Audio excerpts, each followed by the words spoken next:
What is up, Broncos country? Welcome to the post-game podcast. My name's Kev Dan. I'm here with John. We got some things to talk about today. Good news is we are a day past yesterday. It's not the day of the game where all the feelings are fresh. We've had 24 hours to reflect and absorb. Yes. To soak in our sadness. Just let it marinate inside of you and all over. And hey, we didn't lose by we didn't give up 70 points yesterday, so there's that. It could have been worse. You're right. It literally could have been worse. And I don't even want to think about what Thursday's going to bring. But we're here to talk about what happened against the Jets. And once again, we have a tale of two halves that we're going to break down for you. But first, before we get into that, thanks for tuning in, everyone. Make sure you're following us on Spotify, Google Play, iTunes, and following the Bourbon Broncos No BS platforms. To get all of our daily content and everything for you guys. So we're gonna keep pushing out content as long as the Broncos are playing games, even if it's not very well. If it's not, I don't even know what they're doing, man. But okay, John, let's start it, dude. First off, how you doing, man? You hanging in there? It's been not even 24 full hours since I've seen you, Kevin. I missed you. I really did miss you in that. I know I have that effect on people. I know. Thank you, sir, for allowing me to join you yesterday. Good times. It was not the result we wanted, but hey, it was still great to be at the stadium. Great to see the flag man and everyone out there for the tailgate. Fantastic atmosphere, nonetheless. Obviously not what we wanted, but it was still a good time. And hey, the fans were there until the end of the game. There was no quitting from the fans yesterday. No. Can't say the same for the team, but what can you do? And that's where we start getting into, what really upsets me with all of this, other than just they're paid millions of dollars, Broncos country always shows up strong, once the season starts going south, the numbers dwindle. But yesterday was a perfect example. Look, the team was 1-3. And there were some Jets fans, but it wasn't an enormous amount of Jets fans. And there were only 3,200 some no-shows, and that is, across the league, if you're a team that's 1-3, that just barely won the week before against the worst team. Very easily could be 0-4. Looks like they're trying to find ways to lose games, and we'll get into that. But the fans aren't having any of it. Well, but they're showing up, and they are showing up, and they're loud. They're engaged for the most part, at least during the beginning of the game. There's no reason. Well, exactly, and just the performance they put on the field is just so subpar. It's I can't wrap my head around what is going on with this team, man. I don't know. I will say this. At least we did look like a team yesterday. I can't pin the loss on any single unit. It looked like they all wanted to lose the game yesterday. So at least they're playing like a team. They're just playing like a really, really, really bad team. Yeah, and I kind of wonder, were the Broncos caught off guard thinking more about Kansas City on Thursday than the Jets today? Did they go into the locker room, and not to jump ahead too far, but the way the first half ended with the Jets not getting the spike ball off in time to stop the clock for a field goal. Classic Hackett situation. Right, exactly, right. Question why did you not snap the ball or spike the ball sooner? All those things, right? Yeah. Why are you throwing them? Yeah. And so we went into the locker room at halftime, and fans are feeling good. The team must have been feeling good. We were up. We were getting the ball back to start the second half. Things were going our way. And I wonder if at that point they got complacent and started thinking, we got a game on Thursday night too. This one's done I don't like. I'm trying to figure out what would cause such a significant second half crash. Well, unfortunately, this is not the first time we've seen this year, Kev. I just want to I want to put a reason behind it. I don't understand how are all these teams making these second half adjustments and making it looks like we're getting out coached every week.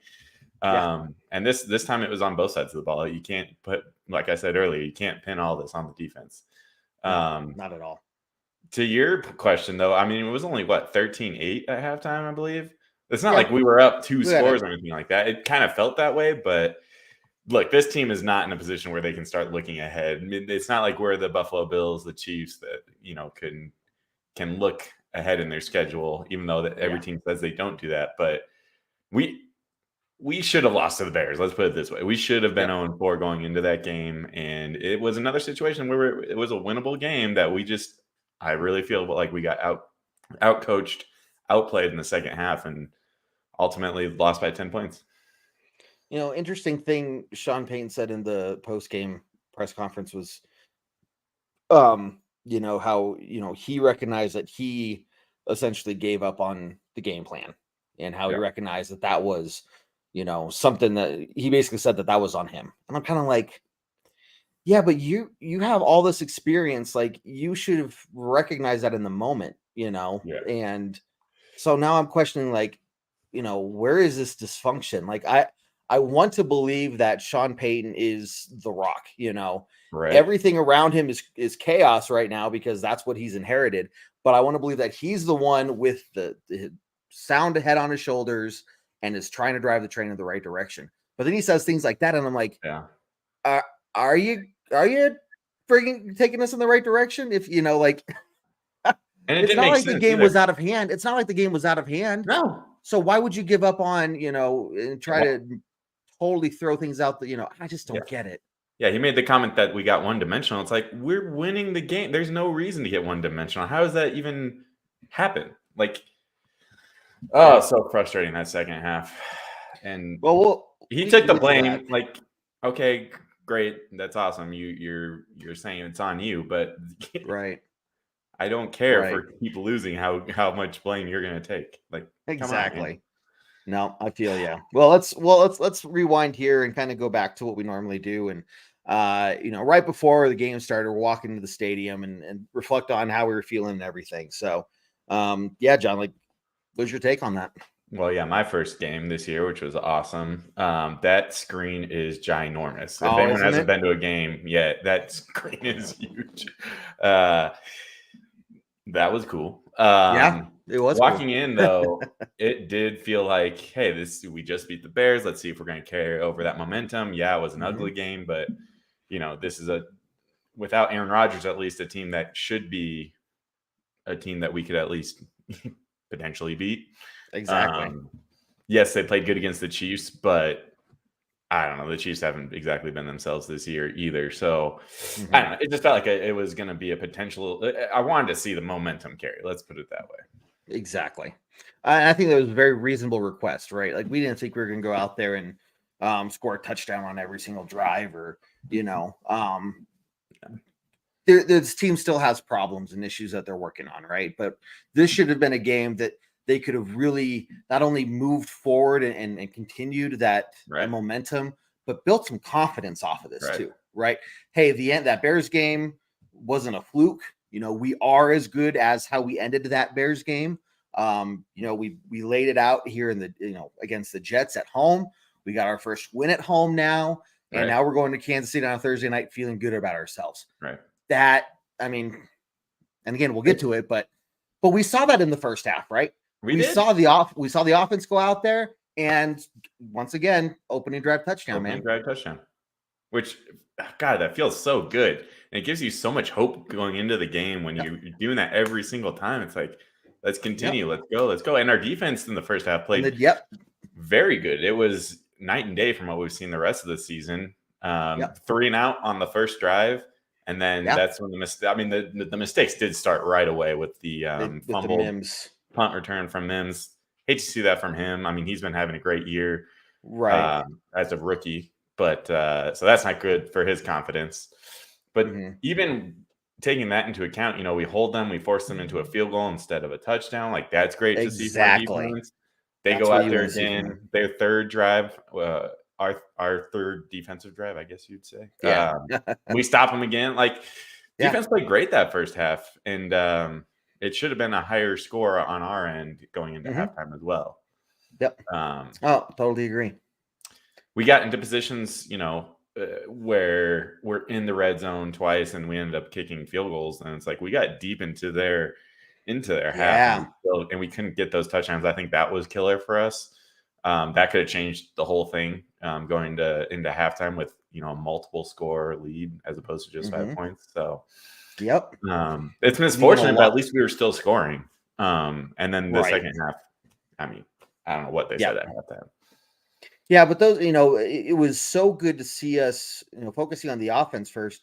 The offense moved the ball with the efficiency that they were and the confidence that they were. It was, they were converting on third downs, and big third downs too. Yeah. We were in third and long a lot yesterday, but we were still converting on those and making things happen. Throwing at least to the change, it's not beyond, and big runs happening. But yeah, we get to like the 5-6 yard line and completely stall out. And all of a sudden, and I think, I can't remember if you were with me when we heard that caller mention it, or maybe I was driving home, but someone said, we didn't even throw into the end zone. Right. When we were first a goal, second goal, whatever, when we were there, ready to strike, we weren't even throwing into the end zone. Okay. So it's these slants, it's these throws that are not working for us. It's these screens, right?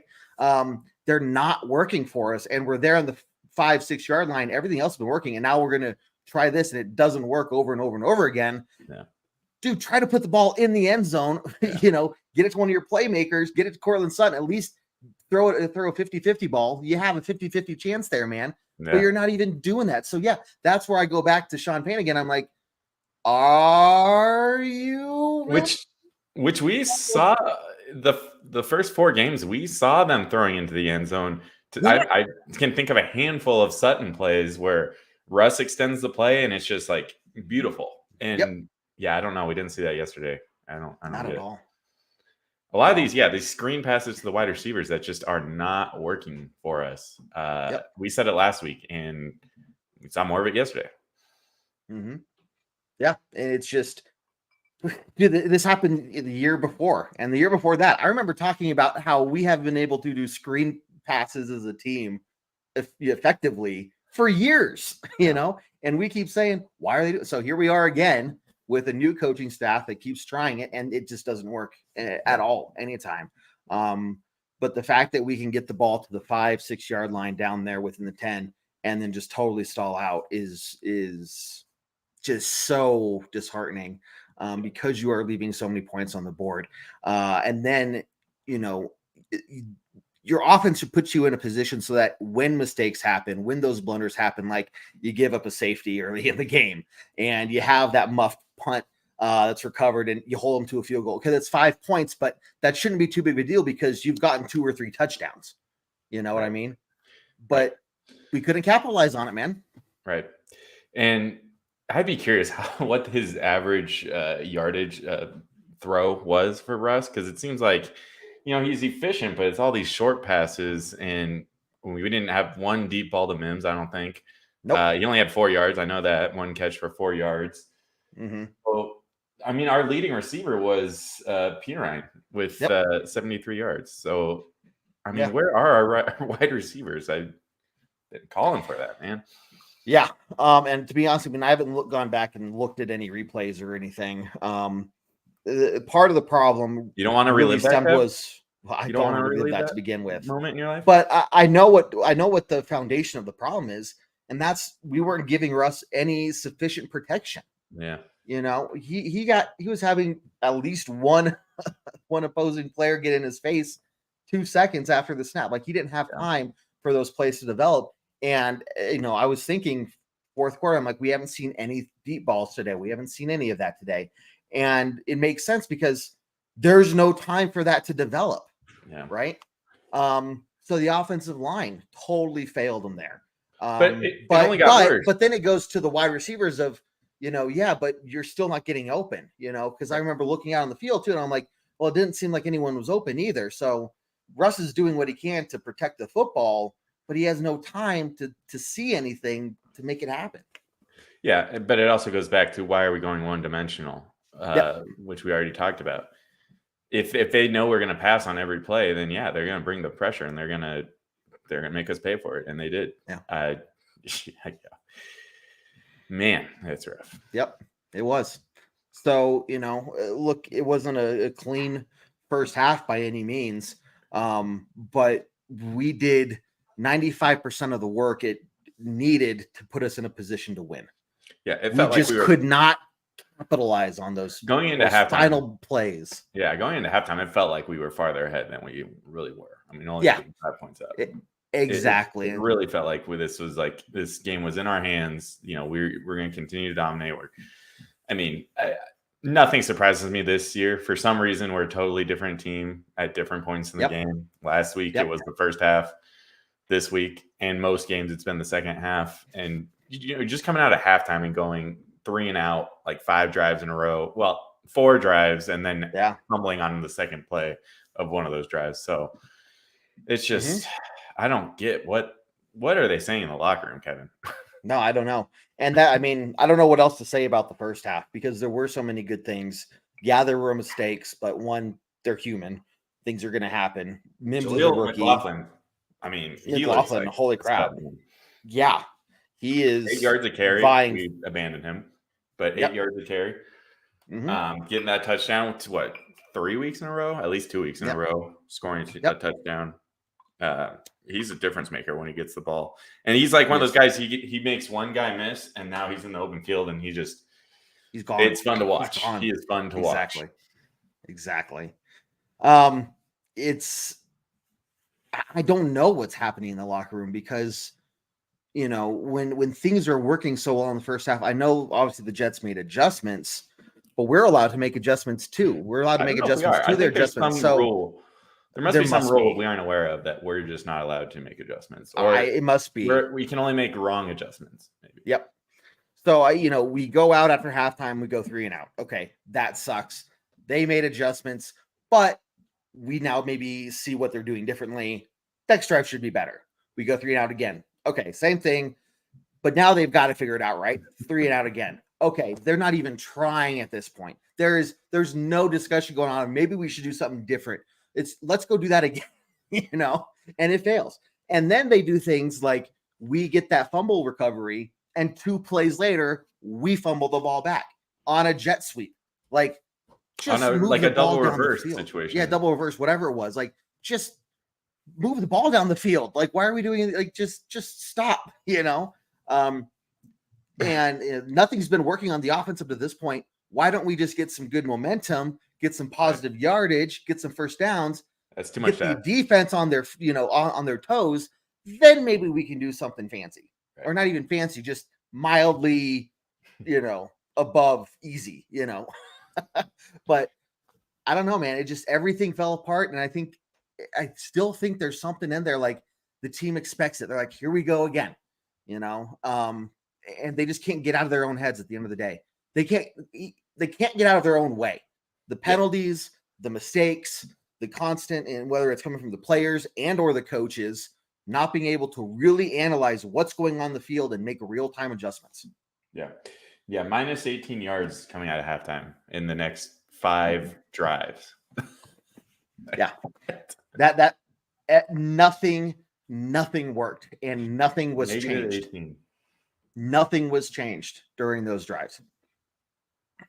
So I mean, it's beyond me, really. I can't understand anything that they're doing and have any logical reason to explain it. Meanwhile, you know what the Jets did? Touchdown, field goal on the next 4 possessions. And what about our defense for holding them to field goals on 4 of those 5 drives? Sure. You'd ideally want them to hold it to nothing, but all of a sudden, what happened right after halftime? That huge Jets run right down the middle. Yep. Right down the middle. That totally threw us off. And from there on, we couldn't stop their run at all. Breece Hall took over. Look, we didn't make one positive for our defense is we didn't make Zach Wilson look like a Hall of Fame quarterback. Thank God. So there's that. But Breece Hall, we sure made him look like a Hall of Fame running back. And he did this to us last year too. Don't get me wrong, he's a great player. And the Jets, when they're on, they can run the ball. But it was, again, a second half adjustment because for the most part, we were holding him pretty steady in the first half. If I remember correctly. No, we were. It was working well in the first half. But yeah, he took over for sure in the second half, and we could not stop him. Again, adjustments. So, I mean, you take that 72-yard rush away from him, he would have totaled like 105 total rush yards on 23 carries. Or 21 carries, sorry. So, we did do a good job of holding him. He did much better in the second half, and that 72-yarder definitely bumped up his stats there. But the fact that he wasn't touched by a single person, maybe that one guy, I can't remember if it was Singleton or someone, maybe got a finger on him. But that was it. That was it. Like, it was so embarrassing. Yeah. But I will say this about the defense. It did feel like the whole, bend, don't break that we kind of were expecting coming into this season. The Vance Joseph defense. Right. Yeah. The Vance Joseph special, which if our offense is playing like they had been playing, we probably still could have had a chance to win this game. But we could have won that game by a field goal, maybe. But we would have won. All three units were just not.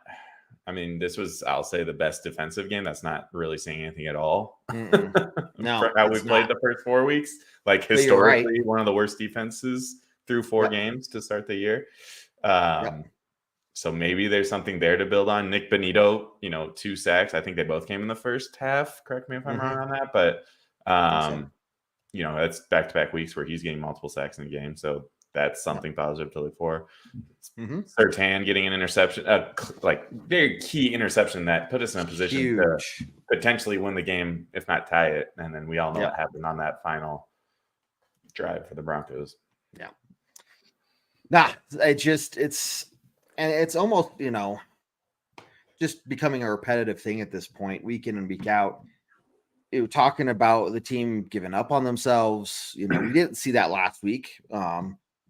So I don't know why it didn't carry over into the home environment, where we should have that advantage, but we didn't. It just wasn't there for him, I guess.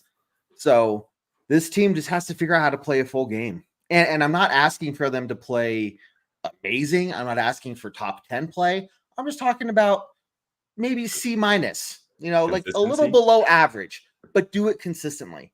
And if you do that, you're going to win at least half your games, probably, plus or minus, The games we played, yes. Yeah, the games we played. Now, Kansas City and moving forward, I don't know if you can make that same statement. But up until this point, yes, but we're not seeing that at all. We're seeing flashes of really good plays, good extended drives, and then at some point something happens where it just all falls apart. It's like you look down for 1 second, we're up, and then you look back and all of a sudden we're down by 2 scores. Like what happened? Like I felt like I time traveled for a little bit there. Well, when your offense keeps going 3 and out, then that's what happens. Yeah, that's exactly what happens. So I don't know, man. Like for me, that's kind of it in a nutshell. That game was painful. I wish we could have just stopped at halftime and been like, cool, that's it, game over. We win. Yeah, kind of like the team did. Gone home, felt good about ourselves, all that stuff. But then we had to sit through the second half, man. And it's just like they just could not do anything. Now, one of the big conversations that I think stems from this is, are we at the point to really start talking about trading away anyone? Or are we focusing on just maybe a couple key players like Judy or Sutton or Bowles? Or at what point do we say, timeout, we are calling this a full rebuild and everybody's on the market? I think we're getting to that point. I don't think they would ever come out and say it. Well, they're not going to say that. They're not going to say that, but we as fans are their going to actions will speak right? for themselves for sure. Exactly, I mean, we already saw exactly. Randy Gregory's gone. Yeah. You know, that wasn't too much of a hit for us as far as financially because I don't think we have any big cap performance. He wasn't living up to it. So we traded him. You know, reports earlier were that we released him, but turns out we actually traded him. We got the same thing for Randy Gregory that the Bears got for Claypool, which is hilarious because they gave up a 2nd-round pick for him. So there's a win for us, I guess, compared to the Bears. So, exactly. But yeah, there's been rumors already. You know, Judy's name's been brought up again. Sutton's name's been brought up again. We'll see what other guys are mentioned. I'm okay with it, with where this season seems to be going, right? Like, let's focus on the young guys. Let's focus on the Jaleel McLaughlins, the Mims, Surtain. Like, that's fine. I don't see any. What do we have to lose? Where we're gonna like you could pencil in a win for this team at the moment. Well, not even just favored to win by any amount. I mean, even a home field advantage 3-pointer. You know, right. I don't see anything on the schedule that would even be that. You know, so you're right, and I think for me, one of the probably the number one thing that's been holding the Broncos back for these 7+ years is John Elway was afraid of just saying, we are rebuilding. He was always in that we are 1 or 2 people away from being in the Super Bowl, you know, and it never worked year after year after year. What John Elway needed to do to get us back on track so we wouldn't be sitting here having this conversation today was to say, we lost, you know, not just Peyton Manning, but what's his face that went to the Texans? Brock Osweiler. Osweiler, thank you for the 72, you know, whatever $1 million. And at that point, we just say we're wiping the slate clean. Full rebuild. We've lost a huge chunk of players from the Super Bowl 50 era, right? This is not the same team. This is not a dynasty team. We lost the head coach. Kubiak left. Things didn't work out with Vancho. Like, there needed to be a point after even 2, if not 3 years, John Elway say, we are starting from scratch. Starting over, yeah. So the fact that we haven't done that, and then we get a new GM, and he's going to have evaluation year. Vic Fangio leaves. The new owners want to have evaluations, right? Here we go. But what I hope is happening is Sean Payton is sitting there, and he came in wanting to see where this team was. Are they really close to being a playoff team, or do we need to rebuild? And I hope he's sitting back saying, I know the answer now. We need to rebuild. This should have been done 5 years ago. And if it had been, I think we'd be in a totally different position right now. Yeah. That's my soapbox for the night. Thank you for listening. Good work. I would let you keep going. You could have done that for another 10, 15 minutes. I'm just curious what that looks like, though. Like, is it trading away these guys? And what are we taking anything we can get? You know, like, I still don't want to just give them away for nothing. You know? No. I think you have to. I mean, obviously, you have to be really smart about it. And I think this ownership group doesn't just want to make money. Obviously, they're billionaires, so they like to make money. It's probably, a hobby of theirs, to say the least. But they do seem very invested in this team winning, right? Yeah. And the way they communicate with the fans, and they're doing these things, and they put all this money into the stadium. They're going to be very smart about it, right? If George Payton isn't the right guy for us, they're going to let him go after this season, and they're going to find somebody who's going to be the right fit for Sean Payton and for them. You trade away players where there's good offers for them, and then you just don't re-sign players when their contracts are up, unless they are willing to come back for a very good price, right? Yeah. At that point, they know, hey, I'm on a team that's in a rebuild. If I want to get paid, I can go look elsewhere. Otherwise, I can stay here and contribute. But we're not going to dole out any big contracts to keep anyone. The money needs to be focused on the draft, bringing in young, healthy free agents, not just signing people that are always, injured left and right. But if you do it correctly, a good rebuild takes 3 years because it's focused on the youth. So to me, that's what that looks like. Is we don't just like cut everybody. Some of these veterans are going to stick around, but I'm not going to go chasing them down to give them a contract. If they want to stay here, great. Let's talk it out. But I'm not going to pay you big bucks at the same time.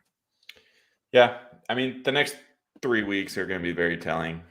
I believe the trade deadline is on Halloween, October 31st, right? Yep. I mean, that is Halloween, but every year. And I think they recently made it, so it was always the 31st. So gotcha. So we'll see. We'll see what the next 3 weeks look like, and then I guess figure it out from there. But I'm trying to think of guys that other teams are going to be wanting to trade for from this team. I mean, like Justin Simmons, is that a name that you've been hearing? Yeah. Is that Simmons is the name and Bowles is the name? Man, yeah. I'm trying to think of both wide receivers. Obviously, we've heard their names. Right. Javonte Williams, probably, but with his recent injuries, it's the injuries that are the concern that I think would not. While he is incredibly talented, I think teams are going to be very hesitant to offer anything more than probably a 3rd round pick at best for him. Yeah. Unless, he finishes out the season very strong and healthy and does very well as our number 1 running back.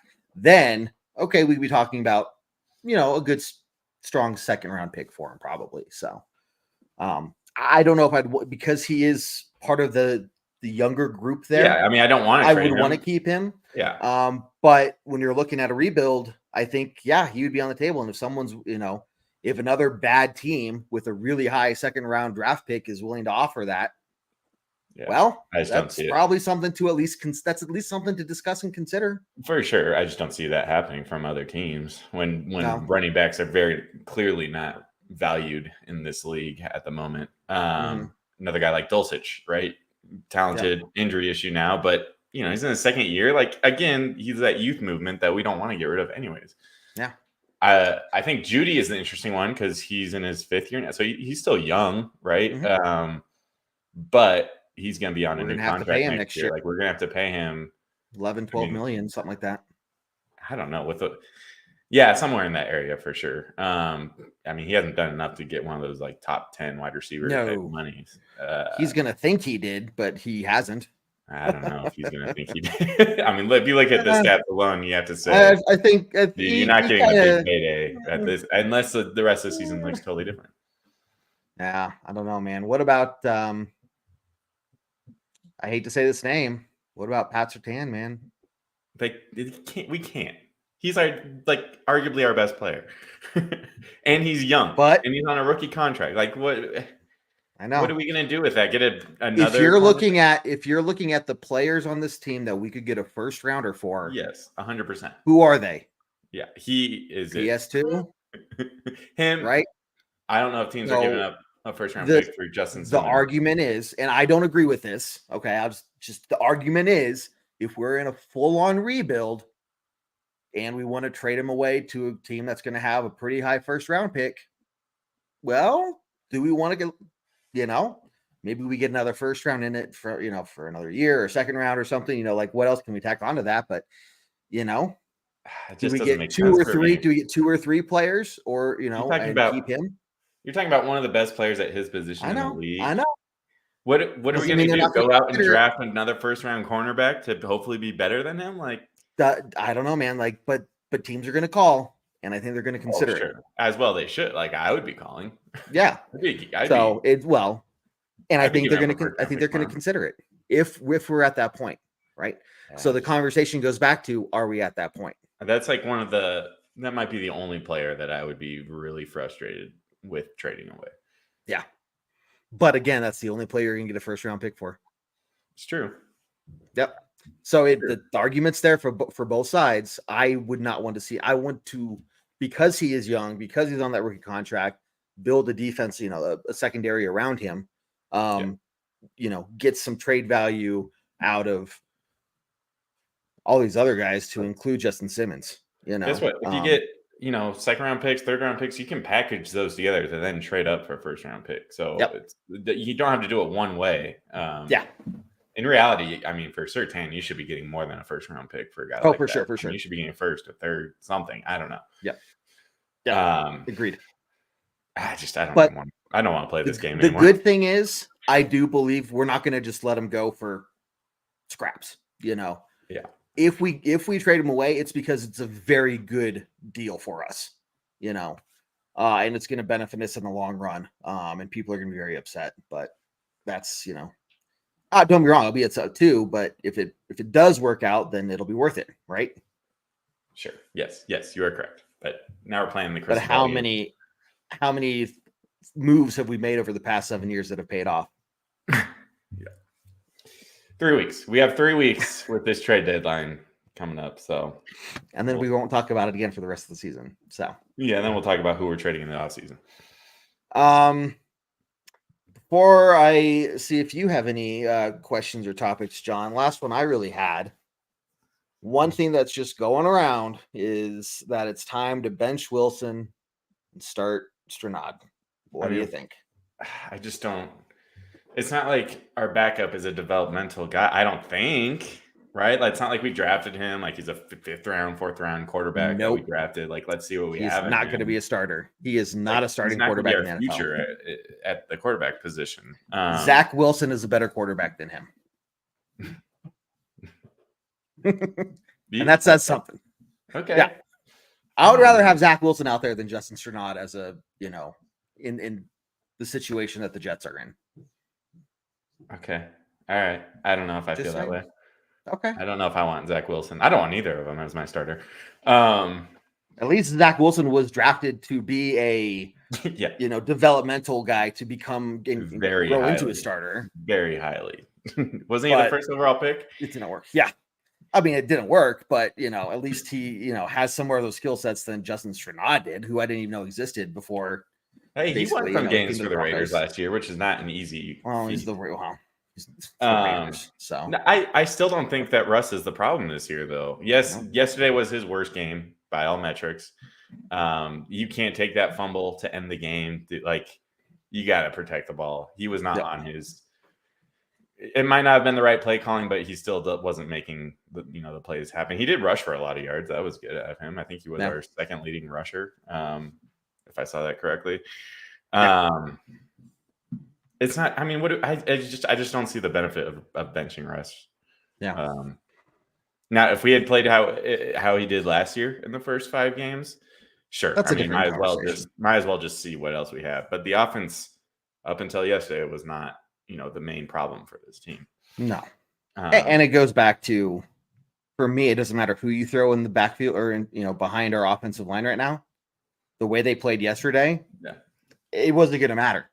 There wasn't time for anything to develop. There wasn't time for them to read the field, and move the ball effectively through the air. So I just don't understand where people think that Justin Stranad would somehow save the team from what's been going on.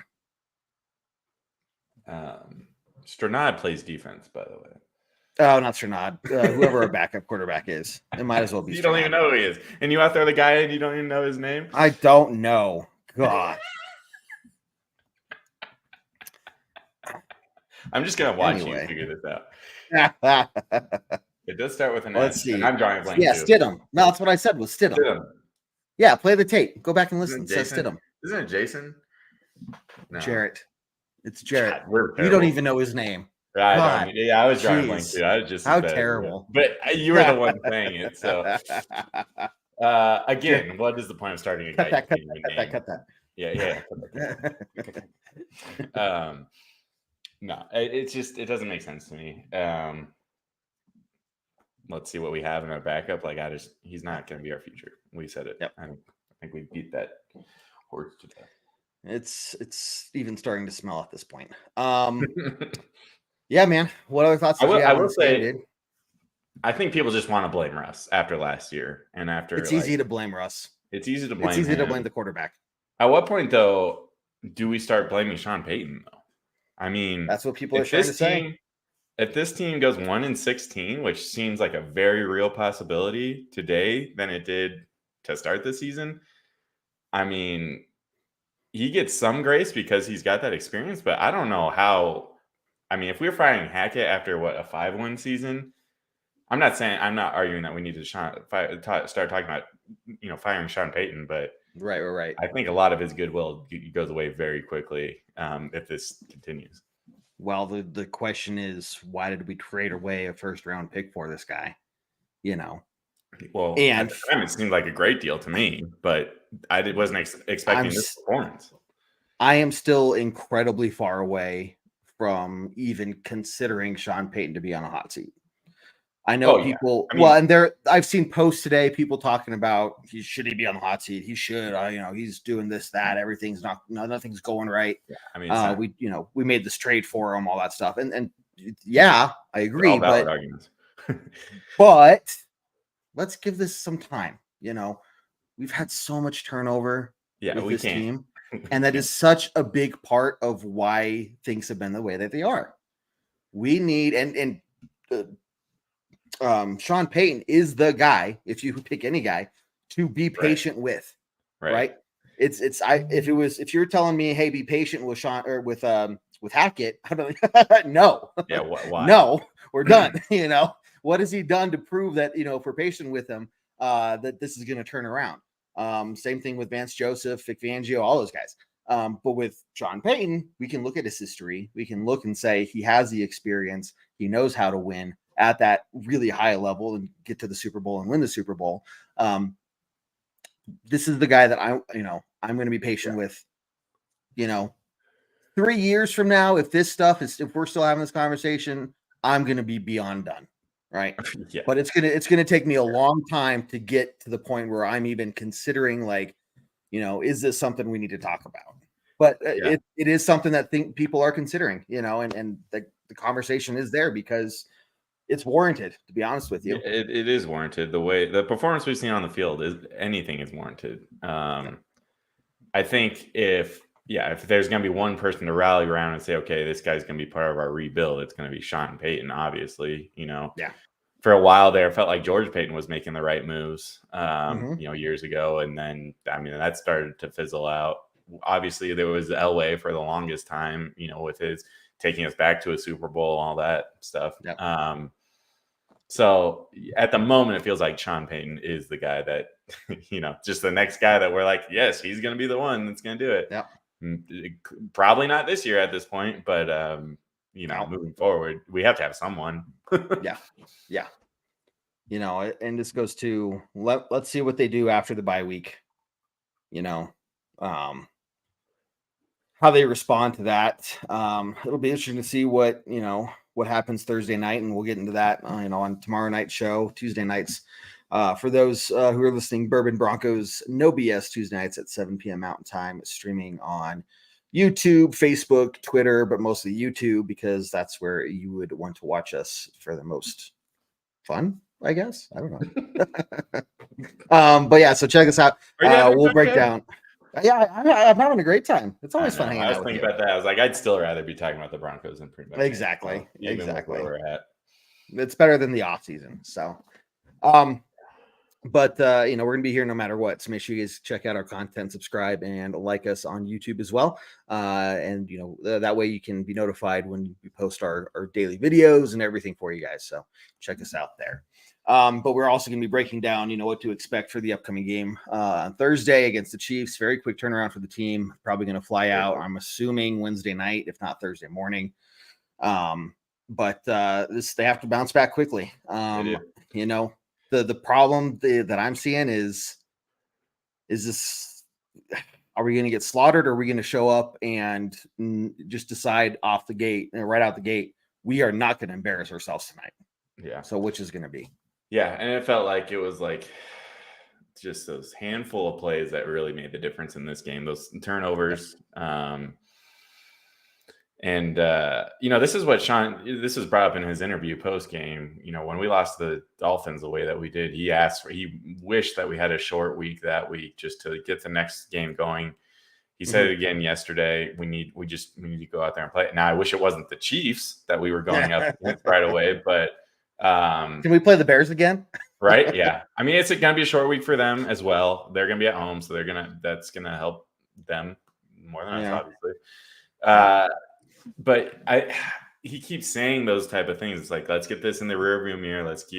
We need to get more reps and move forward. And, he's getting what he asked for this week.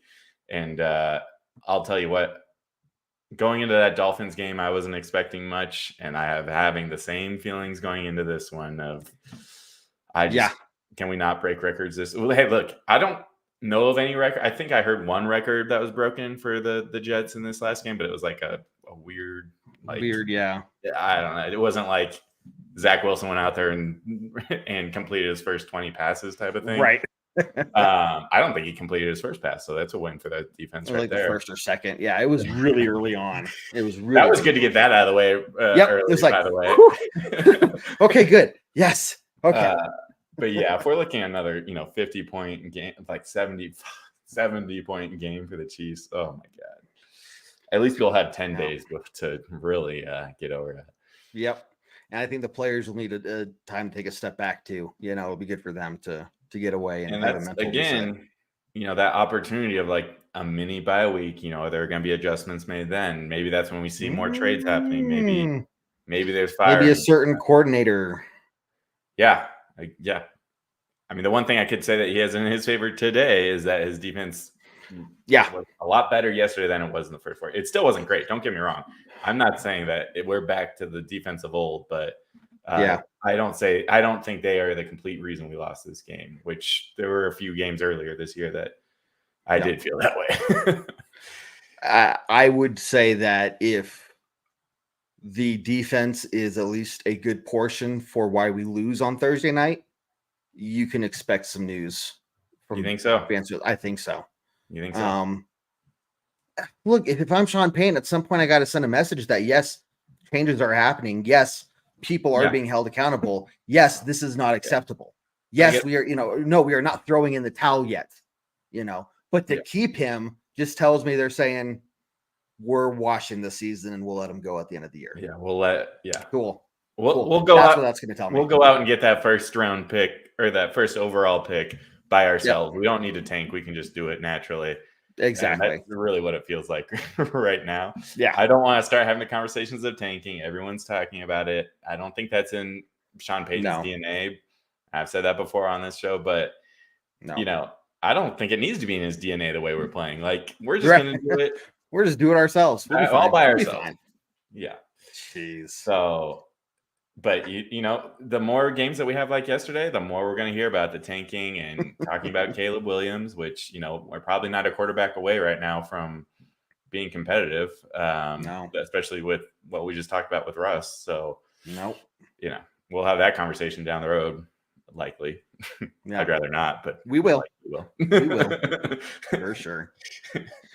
Well, hey, man, let's do some closing thoughts here. Chiefs on Thursday night. It's going to happen one way or the other. Just hope the Broncos are ready for it. I'll be watching. I'm already gritting my teeth at what's going to happen. So let's not give up 70. Let's start there. Let's start there and just work backwards. Okay. But yeah, man, closing thoughts over to you. Yeah, well, one thing that is a concern with this defense is 2 weeks in a row now we've allowed the tight end to be maybe not the top receiver. Tyler Conklin was their had the most receiving yards for the Jets yesterday. The week before, Cole Kmet, he had I think over 100 yards, close to 100 yards. Yeah, and these are tight ends that are not. These are not the Travis Kelce's of the world, the Darren Wallers. Those guys. These are you just don't hear them getting those middle type of numbers in other games. Yeah. So with Kelce coming up this week, look, we cannot go back to we're not guarding tight ends anymore. Old ways. We got to lock him down. And yes, he might be hurt. He might be dealing with an injury, but if he's playing, he's going to be a threat. Let's be real. He'll pay. He will play through any pain, that he can possibly stand. He's the type of guy. The majority of them are, but he's the type of guy that if he can walk, it looked like a very serious injury. I don't know. He's going to. I did, but he came back if he wants to play, he's going to say, "Put me out there." Yeah. And it takes the athletic. I think they just put duct tape on his Achilles tendon, probably. Quick incision, stitch it up, get it back out there. He's running on duct tape. I'm pretty sure that's science. It's science. Yeah, but anyways, that was just one thing that stood out to me. Yep. I'd love to continue to see pressure. We got zero pressure on Tua. We got zero pressure on Garoppolo.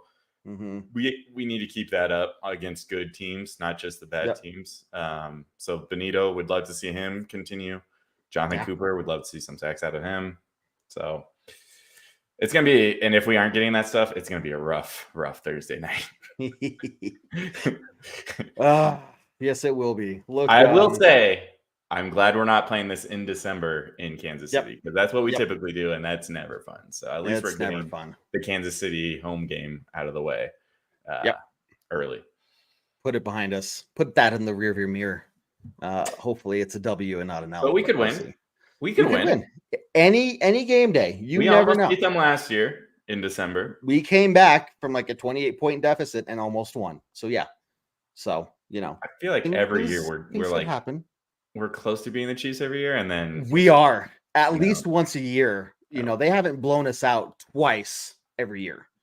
We have come close and just can never finish it off. Anyway, so once again, everyone, make sure you check out all our other content. For me, some big things. Look, the veterans need to show up. This team needs to decide. I mentioned earlier, the team needs to make a mental decision and commitment that they are not going to allow themselves to be embarrassed on Thursday Night Football. They are going to do everything. And the most I can ask for them is to go out there and play the best game they can, the most disciplined they can, and just don't turn over the ball, don't have stupid mistakes, and limit those to as little as possible, right? That's the most I can ask. If that turns out in a win, fantastic. If it doesn't, hey, they played a great game of solid four quarters, or at least the majority of it, and that says they have to, right? It's if they go out there and they only play half a game again, and they fall apart. That's when it's like, we were playing half games last year. And it's like, okay, there's clearly no leadership in this team, and now we're doing it this year. And it's like, wait, I thought we fixed the whole leadership. We had leadership now. Cough, Sean Payton. Yep. So that's just it'll answer a lot of questions on Thursday, I think, one way or the other. So. For the Broncos players who listen to our podcast, which I know is like all of them, they play this in the locker room, after practice. So, look, my message would just be like, look, I'm not demanding a win. Just go out there and play solid football for a full game. Play better. Just do better. Just do better. Do you ever watch Brink on Disney Plus growing up? Yep. Never? Roller skating? Brink? Team Pup and Suds? Nothing? I remember Team Pup. Okay, I know what you're talking about now. It's a very famous quote from this movie. His little sister says, just play better. Skate better. Just skate better. That's all I want from them. Just skate better. Just make that the team motto. Skate better. Change it from what it is now. What is it again? Thing. Kevin, I know you're the only one that knows. Believe me, they're being uncommon in every wrong way possible. So let's change that to just be better. Hey, what record do you think the Denver Broncos are going to break this week? I don't want to think about it. I don't want to think about it. Jaleel McLaughlin. No, you know what they're going to here's what they're going to do. Record they're going to break this week is they're going to get a win, and they're going to break the Chiefs record for beating us this long. Oh, okay. That's what we're going to do. Good. I believe it. I believe. Okay? Just you have to. Better. You have to believe. That's where it starts. Believe. That's where it starts. Yeah. I just want to see the fan. Okay, let's do another movie one. Angels in the Outfield. I just want to see all the fans start flapping their wings. Yes. You know what? next Broncos game day, fans in the stadium in Kansas City start flapping their wings. If you're going to the game, we didn't do yesterday, Kevin, on that we did that last drive where we could have come back and won it, we should have just started that. That's on us. We're not totally. Right. We have a little fault in yesterday's loss. We didn't start that. Yeah. Oh, that would have been great. I think I wore the wrong lucky socks yesterday as well. So, how many lucky socks do you own? Out of curiosity, a lot. The funny thing is that so far this year and last year and the year before that, and basically every year since Super Bowl 50, none of them have been lucky. Yeah, it seems like you need a new sock guy. They're more of my unlucky sock collection. Yeah. I want to know what happens when you pull out your not lucky socks. Like, are you just giving up on the day? I didn't think I had any, but apparently all the Broncos. Now, here's the thing. When I don't wear my lucky socks, they still lose. So I can't figure out. Maybe I need to go sockless. Maybe that's the thing. You know why we lost yesterday also? I don't recall seeing Sean Payton cutting off his sleeves or any. Ow, he did. Oh, my God. We didn't talk about that. He did cut off his sleeves. Oh, my God. That would have been the game changer right there. Was he wearing short sleeves? It's because we were doing too well. We were doing too well. I think it's not that he has to cut off his sleeves. I think he just has to be wearing short sleeves. So I don't know if he was wearing short sleeves. No, I think he had long sleeves. Very important part of this process. Is the cutting? Okay. I think the cutting is huge for us. So at what point of the game does that need to happen? Is that like a pregame ceremony? Well, I think against the Bears, get on the field. Halftime. So it's just a halftime thing. Like, okay, here we go. Like, yeah, but that's the problem. We were looking good going into halftime. Cut our sleeves. It looked like we had the game in hand. So there was no reason to be like, hey, you need to cut off your sleeves. Right. Except apparently we don't do good in the second half of games unless he cuts off his sleeves. So I don't. Oh my God. It needs to be workshopped a little bit, but we'll try it. We'll do some experiments. Someone needs to bring this up to him. Yeah. I'll get an old long sleeve Bronco shirt, and if things don't start going well Thursday, I'll cut the sleeves off myself. I'll video it, show everyone. Maybe that'll get some good, juju going. I think win some games. He needs to bring back whatever sweatshirt that was against the Bears and just like Velcro the sleeves back on, and then we need like both players on both sides. Get an offensive player, defensive player. Hell, get Will Lutz on one side, and they just yank it off of him at halftime. I think that could help. There you go. It can't hurt. Let's put it that way. Can't hurt. No, sir. Okay. Well, hey, man, we're going to close this thing out. We took a turn there, Kev. We did. And that's going to be a perfect segue to tomorrow night's show. We'll just pick it up there. So, hey, everyone, thanks for tuning in as always. Glad to be here, even though the Broncos weren't there yesterday. Hopefully they'll show up on Thursday night. But, yeah, man, I think we just need to end it as we always do here at the Orange Weekly Broadcast Network and say, go Broncos. Go Broncos. Take care, everyone.